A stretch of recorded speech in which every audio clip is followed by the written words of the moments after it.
Assalamualaikum warahmatullahi wabarakatuh. Iya, jadi apa yang akan kami presentasikan ini adalah hasil komunikasi, hasil diskusi intens dengan Bapak Fatoni ya, sebagai Ketua YPM. Jadi ini solusi komplit, solusi terintegrasi. Jadi bukan hanya sekedar solusi di salah satu bagian. Ini adalah bagian daripada komplit solusi dari apa yang tadi ditanyakan, apa yang tadi diragukan.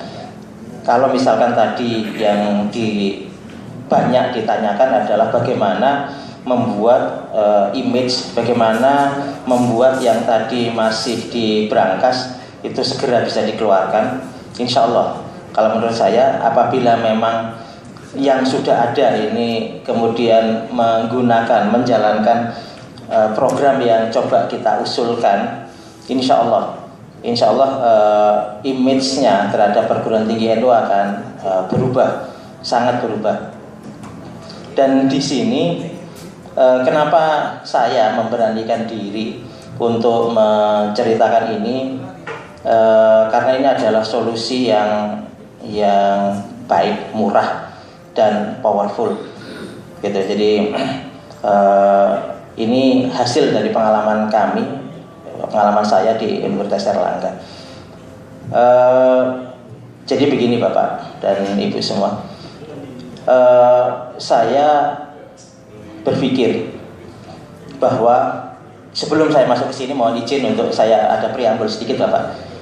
Jadi kita tahu bahwa pengguna sosial media seperti yang diceritakan tadi oleh Pak Ipang, bahwa pengguna sosial media di Indonesia itu begitu dahsyat, 45-60 juta pengguna akun sosial media kita.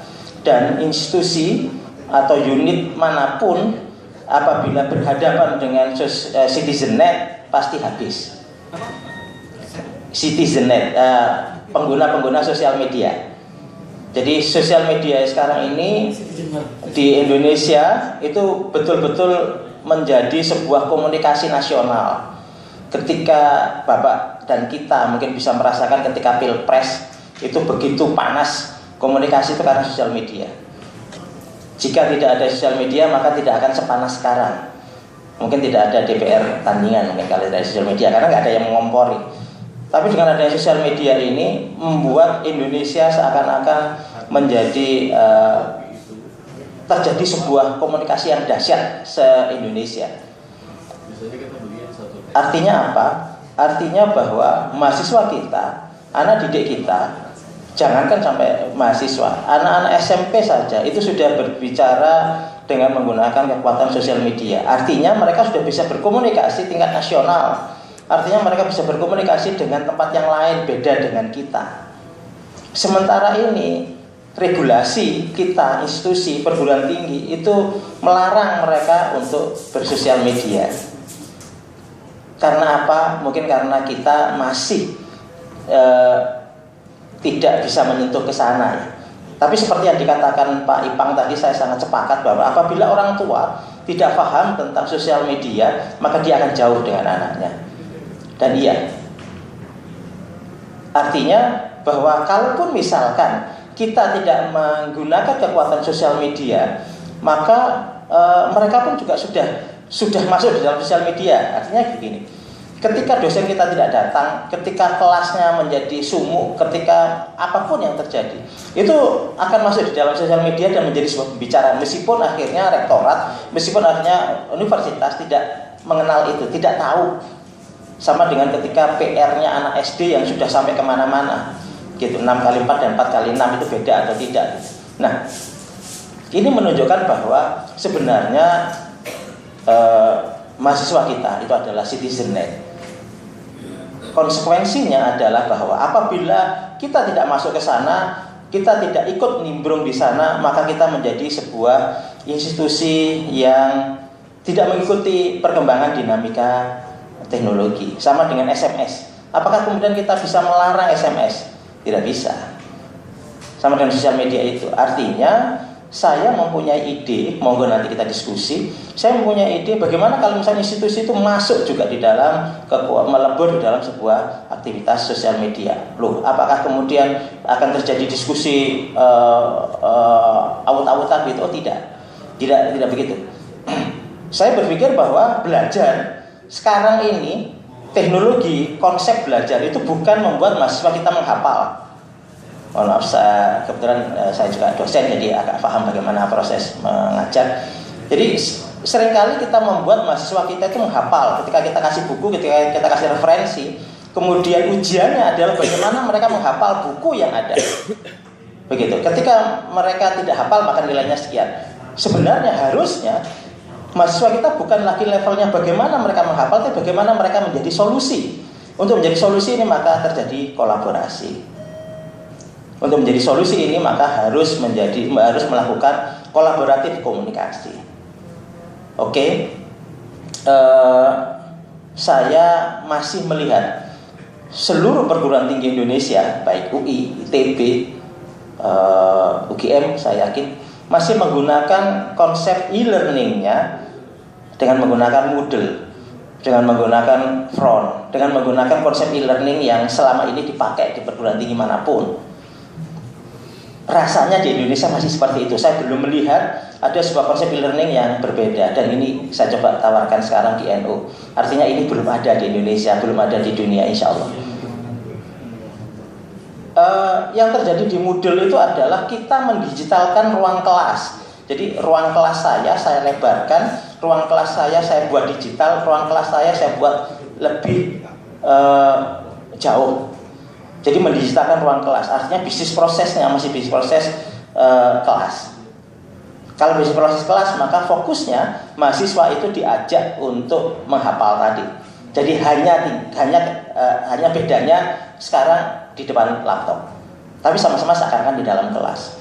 Nah, saya berpikir sebenarnya orang ini bisa belajar tidak hanya dengan menggunakan buku, dan saya sekarang condong untuk berpikir bahwa buku itu bukan tempat untuk mencari ilmu, tapi buku adalah referensi untuk mencari ilmu. Cara mencari ilmu adalah diskusi dan komunikasi. Nanti akan saya lanjutkan. Oke. Saya mencoba menawarkan konsep. Sekali lagi ini konsep murah dan gratis. Hanya tinggal komitmen. Apakah memang kita mau berkomitmen atau tidak? Kalau misalnya memang mau berkomitmen, insya Allah kita akan mencoba sama-sama melambung untuk menjadikan NU melebihi, jangankan perguruan tinggi Muhammadiyah, mungkin insya Allah dengan izin Allah bisa melebihi perguruan tinggi yang lain. Dan fokusnya menurut saya sekarang ini kan bagaimana memposisikan ranking kita baik di QS, baik di Webometric, baik di mana-mana untuk tingkat Asia, bukan lagi hanya tingkat Indonesia. Pertandingnya di sana, insya Allah. Meskipun QS nanti ada persyaratan inbound exponential, nanti akan dibahas selanjutnya, tapi saya mencoba untuk membuat sebuah mekanisme. Ada dua kelompok besar, yaitu mekanisme administratif kemahasiswaan yang sering disebut dengan sistem informasi manajemen.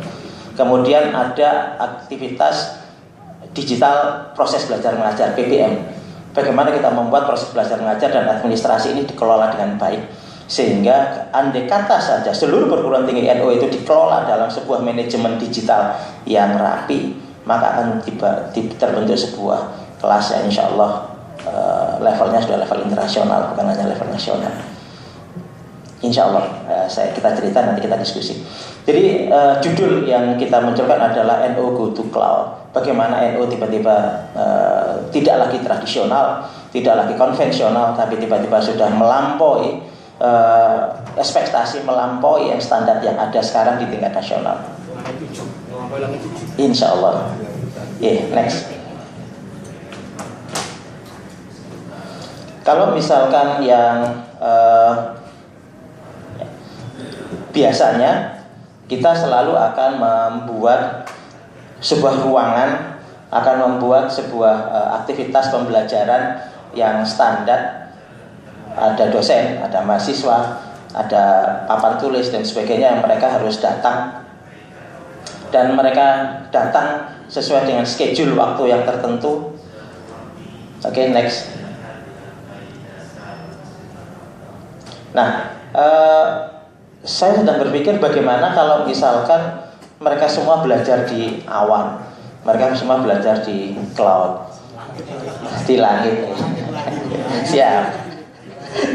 Di langit ya, di langitan. Sebelahnya Tuban nih. Siap. Jadi pembelajaran sekarang tidak lagi terbatas ruang dan waktu, sudah menembus ruang dan waktu. Bagaimana ruang dan waktu tiba-tiba sudah tertembus, tiba-tiba ruang dan waktu tiba-tiba sudah tidak lagi menjadi bagian dari batasan mahasiswa dan dosen kita. Next.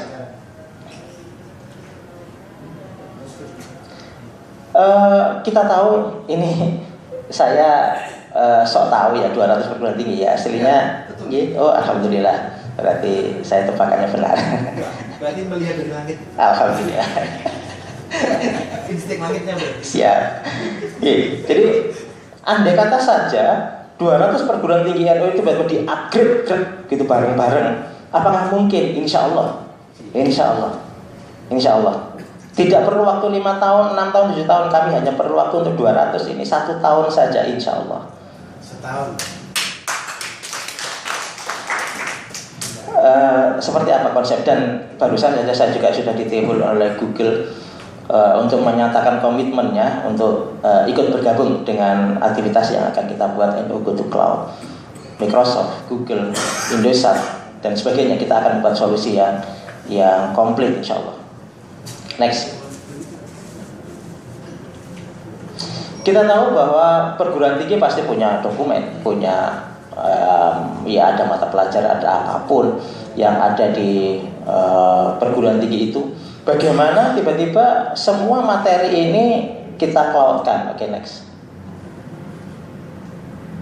Nah, ini yang saya desain dan ini belum ada di dunia ini. Saya mendesain dengan Microsoft. Kalaupun misalkan Microsoft yang selama ini hanya bercerita training, bagaimana penggunaan 365 dan sebagainya, saya sedang mendesain sebuah mekanisme gabungan antara semua fungsi yang ada di Microsoft 365, Yammer bagi yang paham, dan yang begitu ya. Intinya fungsi yang dimiliki oleh Microsoft. Saya berpikir perguruan tinggi ini akan kita buat sebuah sistem informasi manajemen yang berbasiskan dengan fungsi-fungsi yang dimiliki oleh Microsoft untuk membuat kelas kita Go to Cloud. Kelas kita sekarang itu akan kita buat Go to Cloud dengan menggunakan Microsoft. Dan ini gratis, tis. Penting. Ya, jadi Microsoft itu mempunyai sebuah CSR pengabdian masyarakat, yaitu penggunaan 365. Saya sedang mencoba memodifikasi kolaborasi antara semua fungsi yang dimiliki oleh Microsoft, dan ini sedang berjalan untuk membuat kelas kita Go to Cloud.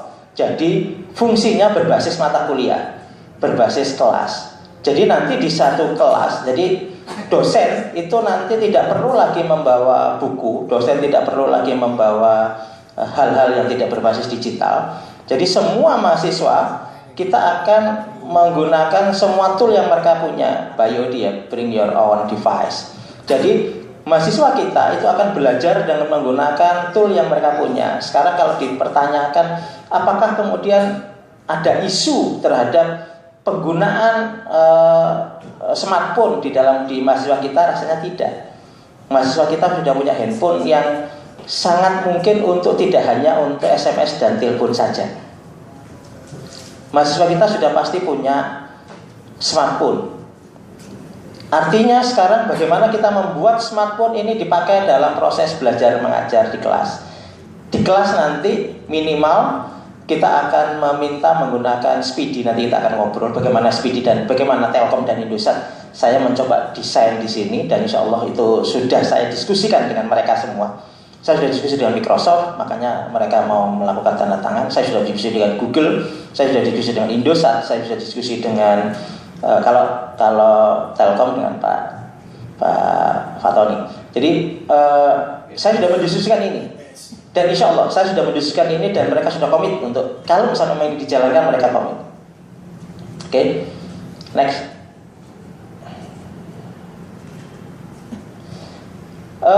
Kita akan membuat semua pembelajaran itu dalam bentuk digital. Oke. Bukan seperti selama ini e-learning yang ada di semua perguruan tinggi, bahwa semua PDF, semua PPT dari dosen diangkat ke atas. Tidak hanya sekedar itu, kita akan membuat sebuah komunikasi video conference yang murah dan langsung bisa dipakai di handphone dan di gadget mahasiswa kita, dan itu dalam kelas-kelas mikro, kelas-kelas kecil. Begitu. Jadi akan ada sebuah dokumen yang diakses bersama. Jadi ada sebuah mata kuliah yang bisa diakses oleh seluruh mahasiswa yang bergabung di dalam LPTNU. Gadget itu apa? Gadget itu handphone dan peralatan-peralatan peralatan digital yang mereka punya lah. Bayangannya begitu. Jadi sekarang ini tablet itu kan suatu hal yang biasa dimiliki oleh mahasiswa kita. Jadi harganya pun sudah mulai murah, mulai ada yang 1 juta, malah ada yang di bawah 1 juta. Dan itu sudah bisa dipakai. Artinya kalau misalkan selama ini mahasiswa kita itu memakai itu hanya untuk game dan hanya untuk Facebookan yang mungkin tidak optimum, maka bagaimana kita membuat itu bisa optimum. Nanti kita akan membuat sebuah aplikasi khas Facebook, tapi bukan Facebook, namanya Yammer, yang dia akan berkomunikasi internal. Nanti akan saya demokan internal per mata kuliah. Jadi ketika dia buka itu tiba-tiba langsung seperti Facebook, tapi grupnya itu adalah grup mata kuliah dia. Jadi dia langsung buatin mata kuliahnya siapa, teman-teman siapa, dan dia bisa online dimanapun. Gitu. Kemarin kalau nggak salah ketika saya di UI ketemu dengan Pak siapa yang tentang standarisasi nasional itu, beliau mengatakan bahwa pertemuan kalau sekarang ini di Dikti itu yang disebut dengan perguruan tinggi sehat itu adalah dosen dengan mahasiswanya 1:30. Ya Pak Ucok, iya Bapak, saya ketemu. Nah itu 1:30. Nanti kalau misalkan dengan menggunakan konsep online, dan ini beliau juga kan orang-orang online gitu, itu bisa 1:500 dan itu oke. Asalkan memang jelas. Begitu. Jadi nanti akan bisa terjadi resource sharing satu perguruan tinggi dengan perguruan tinggi yang lain. Oke, next. Bagi yang agak paham Microsoft, ini yang akan kita manfaatkan. Link, Yammer, dan Office 365. Ini institusinya, perguruan tingginya akan saya desain dengan menggunakan kekuatan Microsoft, dan ini gratis. Servernya tidak perlu. Jadi tidak perlu investasi data center. Karena semuanya ada di langitnya Microsoft. Gitu. Jadi berapapun ini unlimited. Berapapun. Ketika kita mengatakan target saya jumlah mahasiswanya sampai 500.000, oke, ayo jalan. Tidak ada masalah. Jadi kalau begitu servernya PBNU ini bisa dibuang kali? Iya, monggo Pak. Ya, jadi nanti seluruh LPTNU itu jika memang menggunakan sistem ini, servernya tidak perlu menyiapkan server di tempat masing-masing. Hanya perlu menyiapkan satu komputer sebagai administrator saja. Dan itu koneksinya bisa pakai SPD dan bisa pakai koneksi yang standar untuk nyeting.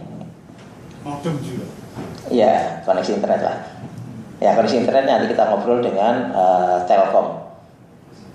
Oke, next.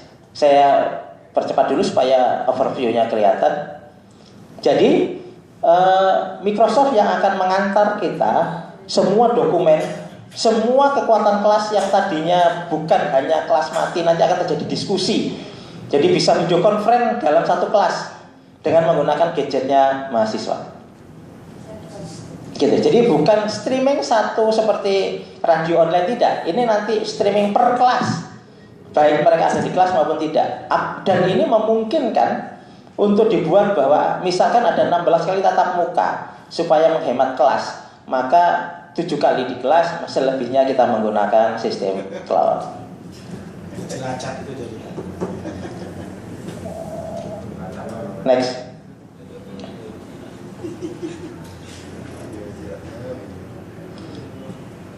Nah, ada dua pijakan yang luar biasa, yaitu bahwa internet Indonesia itu dikawal oleh Telkom dan Indosat. Untuk ngobrol dengan klien pasti harus ada internetnya. Kalau nggak ada internetnya kan nggak mungkin. Tapi permasalahannya mahasiswa kita itu kan tidak ada isu untuk tidak bisa internet kan ya. Nggak mungkin mereka seperti saya katakan tadi hanya menggunakan handphonenya untuk kepentingan SMS dan telepon saja. Tapi pasti ada jalur internet. Dan di Indonesia tidak ada isu lagi sejak zamannya Pak Nuh. Jadi Kominfo itu internet menjadi murah, dan pada saat itu koneksi menjadi luar biasa, dan pada saat itu kita menjadi mendominasi sosial media di dunia. Oke, next. Ini yang cukup luar biasa. Dan ini sudah saya diskusikan Bapak-bapak dan Ibu-ibu. Jadi Indosat itu akan membangun sebuah koneksi yang tidak berbasis internet saja, berbasis intranet.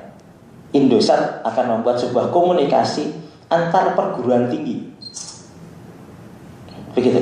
Jadi nanti handphone, ya ini kan Indosat juga perlu untuk berbicara profit mereka. Apa profit mereka? Mereka ingin kuat-kuatan dengan Telkom, dan yang sekarang sedang didesain. Kemarin sekitar sebulan yang lalu kami komunikasi dengan Indosat. Jadi UNER, kebetulan UI nggak ada, UNER, ITB, UGM, terus kemudian UB, Undip, itu berkomunikasi dengan Indosat untuk membuat sebuah jaringan intranet Indosat. Jadi nanti handphonenya mahasiswa kita bisa komunikasi dengan yang menjadi proses pembelajaran kita secara intranet, secara murah. Begitu. Jadi komunikasi ke sistem pembelajaran kita itu akan menggunakan Indosat. Kemudian yang komunikasi di kampus itu dipersilahkan kalau menggunakan Telkom. Tidak perlu Astinet ya, Telkom yang speedy pun itu sudah cukup. Gitu, dengan bandwidth yang share itu sudah cukup, sudah lebih dari cukup. Begitu. Next. Kita akan membuat mahasiswa kita belajar dengan menggunakan device yang mereka punya. Gitu, langsung dosennya juga begitu. Kita akan membuat supaya kelas kita go to cloud. Jadi dosen yang di kelas itu tinggal dia membuka dokumen apa yang sudah ada di cloud. Konsekuensinya adalah komitmen dosen untuk berkomunikasi. Tapi mungkin ini ada sesuatu yang cukup menarik, bahwa resource sharing ini menjadi sangat memungkinkan. Jadi antar perguruan tinggi, jika misalkan ada dosen matematika di perguruan tinggi A, itu bisa di-share untuk LPTNU se-Indonesia. Gitu. Jadi bisa bareng-bareng. Dan saya sedang berpikir, jika ada mata kuliah yang sama, kita buat satu cloud. Ringan ya. Gitu. SPP-nya sama, SPP-nya tetap. Siap. Jadi orang dosennya satu. Jadi dengan demikian bisa terjadi sebuah komunikasi, sebuah penghematan yang luar biasa. Begitu. Baik, nanti komunikasi. Jadi Bapak bisa membayangkan para mahasiswa itu bisa baik langsung streaming dari dosennya lewat laptop dosennya langsung, tidak perlu ruang studio ya. Tidak perlu sebuah ruang studio untuk pencahayaan cukup dan sebagainya, pakai yang biasa juga bisa. Atau kemudian videonya dari dosen tersebut insya Allah bisa di-share, sehingga mereka bisa berkuliah dari tempat yang lain dengan menggunakan upload video yang sudah dimiliki oleh dosen tersebut. Jadi bagaimana kita membuat sekarang handphone mahasiswa, gadget mahasiswa kita itu difungsikan untuk proses perkuliahan. Begitu. Jadi Microsoft kita ajak kerjasama untuk membuat mata kuliah go to cloud, kelas go to cloud. Itu kita ngajak Microsoft. Dan itu free. Microsoft tidak meminta sesuatu. Kalaupun nanti ada konsekuensi lisensi dan sebagainya, PBNU lah nanti. Dan itu nggak besar. Tapi untuk seluruh perguruan tinggi NU se-Indonesia. Oke, next. Alternatif berikutnya itu adalah bahwa setiap mahasiswa akan kita buat punya email resmi universitas. Jadi mohon yang sudah punya ACID, karena pusat nanti mainnya di sana, harus punya domain ACID.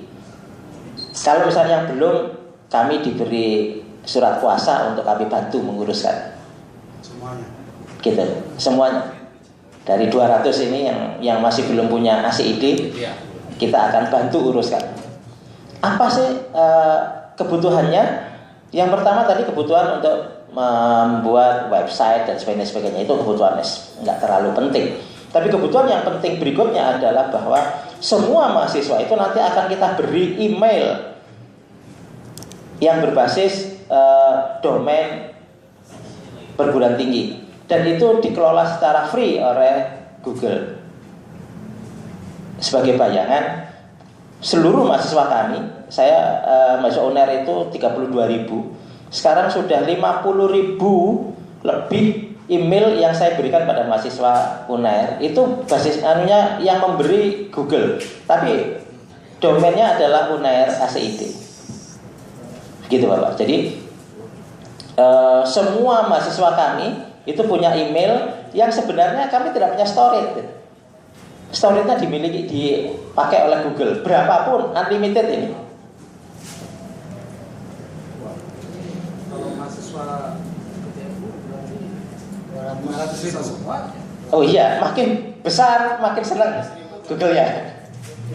Gitu. Jadi kemarin ditantang berapa Anda bisa melakukan implementasi. Paling enggak 1 tahun ini 500.000 mahasiswa, oke kan gitu. Jadi artinya dalam aktivitas ini insya Allah saya akan mencoba membuat Google dan Microsoft yang mendanai operasional kita, bukan PBNU. Begitu. Jadi dan ini saya sudah presentasikan pada mereka dan mereka komit. Mereka punya komitmen untuk penyebaran Microsoft Edu-nya, Google juga punya komitmen untuk menyebarkan Google Edu-nya. Dengan adanya LPTNU ini mereka terbantu. Gitu. Dan Google mengatakan kami siap untuk share dana, tolong rencanakan seperti apa proses implementasi ini. Dan bagi kita, menurut saya harusnya ini sesuatu yang simbiosis mutualisme ya, sinergi yang sangat baik. Dengan demikian maka tidak ada ceritanya mahasiswa NO tidak punya email NO. Nah, nggak mungkin. Dengan ini karena itu adalah titik komunikasi dengan kelas cloud tadi. Untuk syarat untuk dia bisa masuk di dalam kelas cloud, dia harus terdaftar di perguruan tingginya dan dia wajib untuk mempunyai email resmi universitas. Begitu. Kenapa saya katakan ini penting? Ini adalah titik temunya. Jadi bagaimana saya menggabungkan antara Microsoft dan Google di titik email tadi itu. Begitu. Jadi nanti misalkan ada mahasiswa namanya Amin ya kalau UNER sudah jelas. Misalkan yang UNU Jakarta @ac.id. Ya. Nanti semuanya akan punya begitu. Nanti akan kalau misalkan di UNER, apakah kebijakannya sama atau tidak? Tidak membuat sendiri mahasiswa. Mahasiswa tidak membuat sendiri. Oh, ini admin. Jadi nanti akan ada admin yang berbasis sistem informasi manajemen. Yang nanti kalau misalnya mau diperlukan, saya akan bercerita sistem informasi manajemen seperti apa. Yang seperti dikatakan tadi bahwa nilai dan sebagainya mahasiswa sudah di rumah, bayar pun sampai di rumah dan sebagainya itu clear. Gitu. Dan server cloudnya nanti kita tempelin di Indosat. Jadi kalau misalnya kita mau implementasi server kampus miliknya Universitas Erlangga, servernya kita akan pakai servernya Indosat dan itu tidak lagi ada bayaran. Begitu. Dan Indosat sudah komit untuk melakukan itu. Ya, kemarin sudah ngobrol-ngobrol dengan saya. Intinya, kalau misalkan memang ini mau diterapkan, oke, next. Insya Allah Universitas Erlangga komit untuk membantu, dan dari saya pribadi kebetulan saya dilahirkan oleh NU begitu. Intinya itu dia. Iya, insya Allah. Moral intinya itu. Siap. Jadi selama ini saya bantu di mana-mana, NU-nya belum dibantu. Jadi kalaupun misalkan saja, kebetulan saya sampai 2015 masih ikut di dalam gerbongnya Prof. Fasih untuk menjadi Direktur Riset Informasi. Kalaupun misalkan saya tidak lagi menjadi Direktur Riset Informasi, saya komit untuk tetap membantu NU, insya Allah.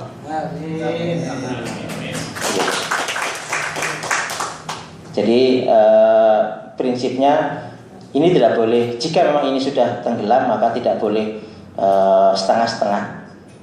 Banyak komitmen yang harus dijalankan. Seperti apa? Komitmen niatan bahwa kita benar-benar akan go to cloud, benar-benar kita akan berbasis sistem informasi manajemen yang baik, yang benar.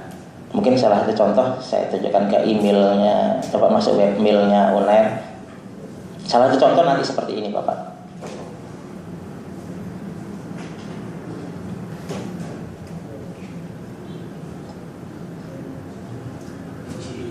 Kalau boleh action plan-nya nanti. Ya, action plan-nya saya malu tapi sudah saya postingkan ke Pak Fatoni. Tapi nanti mungkin dikoreksi dulu lah. Action plan ini sudah saya infokan ke Google dan Google menyatakan oke, go ahead. Sudah jalan. Ini sistem informasi manajemen Bapak. Jadi kalau misalkan perguruan tinggi sudah punya sistem informasi manajemen, saya akan mencoba mengakomodir. Tapi jika tidak, misalkan dibuat satu kesatuan sistem informasi manajemen se-Indonesia, wah akan terjadi sesuatu yang luar biasa. Oh ya.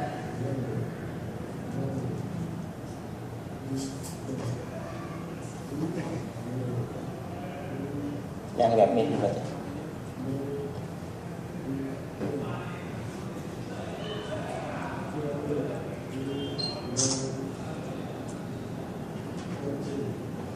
Nah ini salah satu contoh. Nanti akan jadi seperti ini Bapak.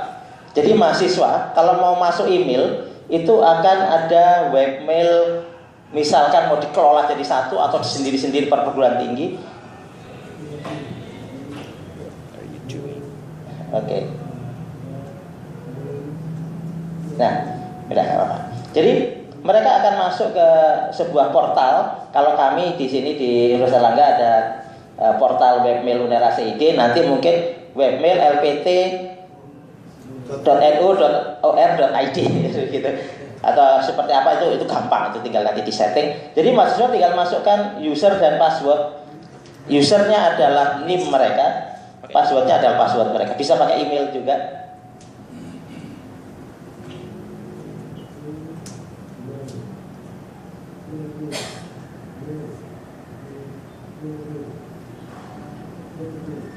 Ini sudah kolaborasi dengan Google. Nah ini Google, space-nya 30 GB dan domainnya UNER ACID. Coba kalau misalkan Kompus, ya ini domainnya FST UNER ACID. Nanti domainnya adalah ACID punya Bapak semua. Jadi misalkan unujakarta.ac.id, mahasiswanya akan punya begitu. Bukan hanya itu, ketika coba kirim email, Webnya Pak Fatoni dulu itu, waktu mahasiswa. Karena jadi UNER. nah ketika kirim email itu akan menjadi satu kesatuan NU se-Indonesia. Jadi ini kalau misalkan mahasiswa UNER itu mau kirim email, tidak perlu tahu alamat emailnya, hanya namanya saja. Sudah langsung terhubung ke seluruh mahasiswa UNER. Ya.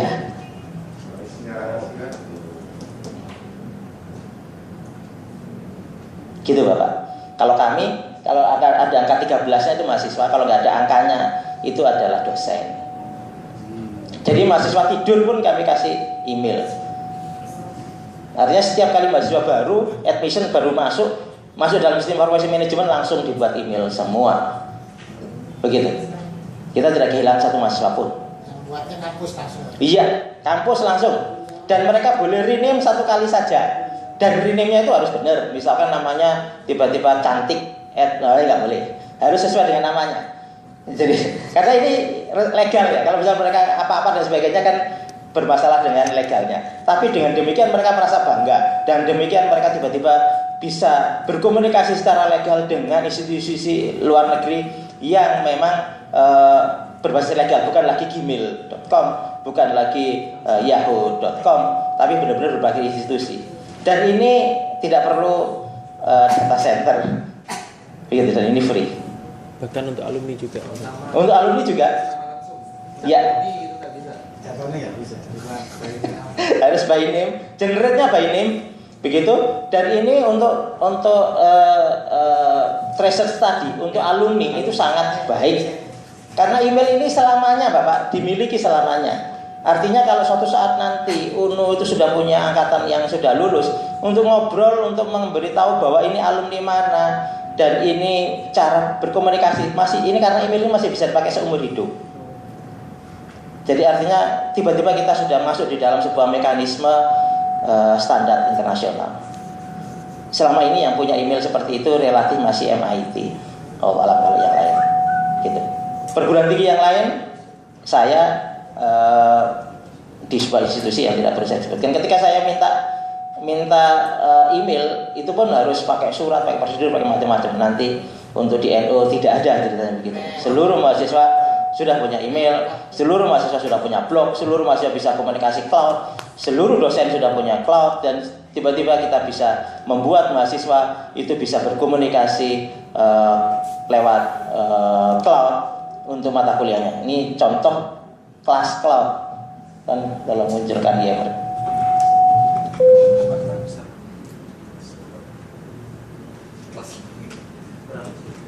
Itu sudah jelas. Mac, ayo Mac. Wah, foto-fotonya terus gitu kan.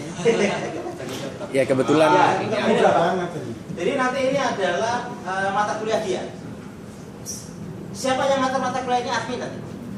Sistem informasi manajemen yang akan mengatur bahwa grup dia, apakah dia nanti membuat sendiri? Tidak. Jadi ketika semester ini dia ngambil mata kuliah apa, ini tiba-tiba berubah sendiri nanti sesuai dengan mata kuliah yang diambil. Begitu. Pak. Semua sistem ini bisa di-cloning langsung ya? Bisa mendapatkan di mana? Ini sudah kita buat dan ini memang sudah disiapkan untuk NU insya Allah. Ya. 10 hari. Cuma yang memang menjadi kendala saya sampai sekarang adalah bagaimana sistem informasi manajemen di masing-masing. Kalau misalnya memang pasrah bongkoan ya sudah, sekalian kita buat titik pusatnya adalah di LPTNU yang mengelola sistem informasi manajemen perguruan tinggi NU se-Indonesia. Ada pelatihan Pak, pelatihan dulu Pak. Oh siap. Nah itu Pak. Bisa dibuat seperti itu. Ini adalah kelas. Jadi nanti kelas mereka itu seperti ini. Jadi tablet mereka isinya adalah seperti ini. Mereka bisa ngobrol, mereka bisa chatting, satu kelas, satu ruangan, dan mereka bisa conference untuk satu kelas saja. Untuk satu kelas saja. Ini sudah khas Facebook yang dimana mahasiswa kita tidak asing. Begitu. Dan ada kolaborasi dokumen bisa adu bareng-bareng. Begitu. Cuma memang komitmen dari dosennya itu perlu dinaikkan. Gimana cara menjaga komitmen? Saya tidak begitu pingin masuk di wilayah-wilayah kebijakan, tapi mungkin paling tidak ini syarat. Bagaimana cara menjaga komitmen? Dosennya diberi tanggung jawab untuk mengelola kelas yang lebih banyak dengan gaji yang lebih besar, tapi resource sharing-nya jadi lebih luas. Gitu. Sehingga akhirnya dia merasa komitmennya dibandingkan dengan gaji yang relatif kecil dengan hanya kelas-kelas itu saja, misalkan seperti itu. Dengan dia bisa mengatur sekian banyak siswa, akhirnya gajinya menjadi lebih besar karena ini bisa resource sharing antar perguruan tinggi. Bagaimana cara mengaturnya? Ada sebuah mekanisme bagaimana cara mengatur dosen ini dipinjam oleh perguruan tinggi ini dan sebagainya. Akan menjadi seperti apa? Monggo, itu aturan kebijakan. Tapi di sini sangat memungkinkan untuk itu. Termasuk iklan. Oh, itu efek Pak. Jadi di situ misalkan membuat pengumuman. Jadi artinya kita sudah punya grup semua mahasiswa Indonesia mau ngasih pengumuman, langsung satu portal itu langsung semuanya kena semua langsung dapat.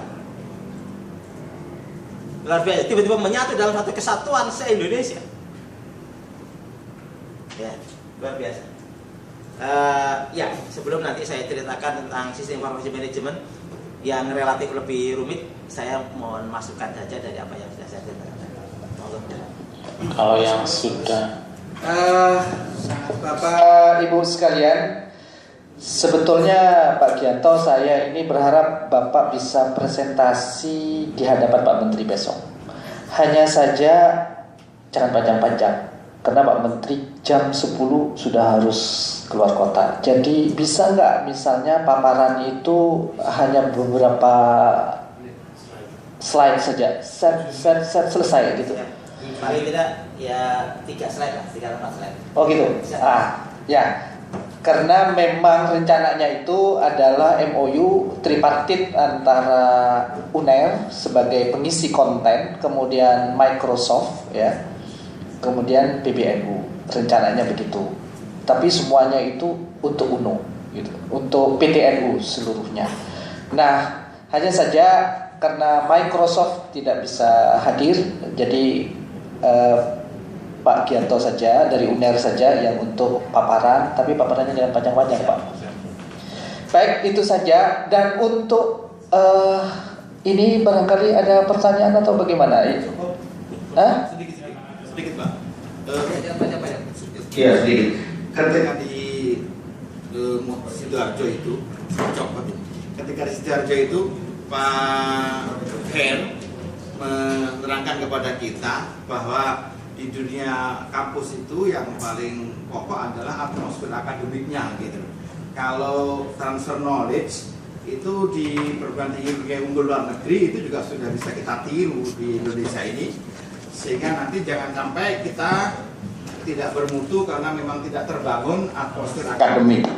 Lah, atmosfer akademik ini kan kalau di dunia Nahdlatul Ulama itu kan selain lingkungan yang mempengaruhi, tapi nanti kan ada istilah barokah, karomah dan sebagainya.